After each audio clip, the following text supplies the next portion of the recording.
Video থেকে খুব সহজেই আপনি কিন্তু নয়েজ রিমুভ করতে পারেন। এখন যেটা শুনতে পাচ্ছেন এটা হচ্ছে নয়েজ রিমুভের আগে। এখন যেটা শুনতে পাচ্ছেন এটা হচ্ছে নয়েজ রিমুভের পরে। তো আপনারা যদি চান যে ভিডিও থেকে নয়েজ রিমুভ করবেন তাহলে ভিডিওটি শুরু থেকে শেষ পর্যন্ত দেখুন। কারণ আপনার এই নয়েজ থাকলে আপনার ভিডিওতে আপনার যে অডিয়েন্স আছে সেটা কিন্তু আপনি রাখতে পারবেন না ধরে। সো অবশ্যই ভিডিওর নয়েজ রিমুভ করতে হবে। তো চলুন কিভাবে নয়েজ রিমুভ করবেন চলুন দেখিয়ে দেই। চলুন মোবাইলের স্ক্রিনে গিয়ে দেখিয়ে দিচ্ছি। আপনাদের যে করতে হবে একটি ওয়েবসাইটে চলে আসতে হবে। ওয়েবসাইট থেকে আপনার যে ভিডিওটি আছে সেটা MP3 করতে হবে। তো এখানে লিখবেন ওয়েবসাইটে আসে যে ভিডিও কনভার্ট MP3 জাস্ট এটা লিখে আপনি হচ্ছে এখানে ক্লিক করবেন এই ওয়েবসাইটটায়।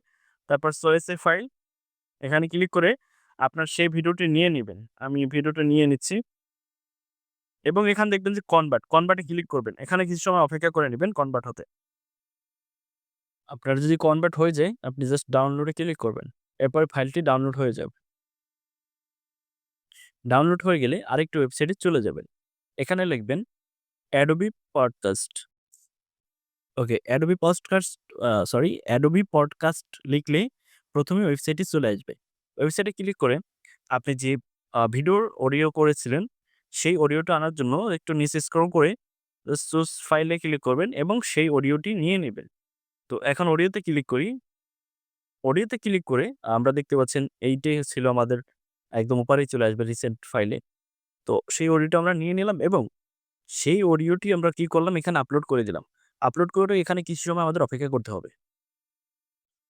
এরপর আপনি কি করবেন, আপনার যখন ফাইলটা রেডি হয়ে যাবে, অডিও ফাইলটা ডাউনলোড করে নেবেন। ডাউনলোড করে আপনি হচ্ছে এডিটিং সফটওয়্যারে চলে যাবেন এবং আপনি আপনার যে ভিডিও ফাইলটি আছে, সেই ফাইলটিতে আগের অডিওটা জাস্ট মিউট করে নিবেন। এখন আপনি যা করবেন, ওই যে অডিওটা আমরা এইমাত্র এডিটিং করলাম, সেই অডিওটা আমরা কি করব এখান থেকে নিয়ে নেব। জাস্ট নিয়ে এড করে দেব। তাইলে কিন্তু খুব সহজেই আপনার যে ভিডিওতে যে নয়েজটা সুন্দরভাবে রিমুভ হয়ে যাবে।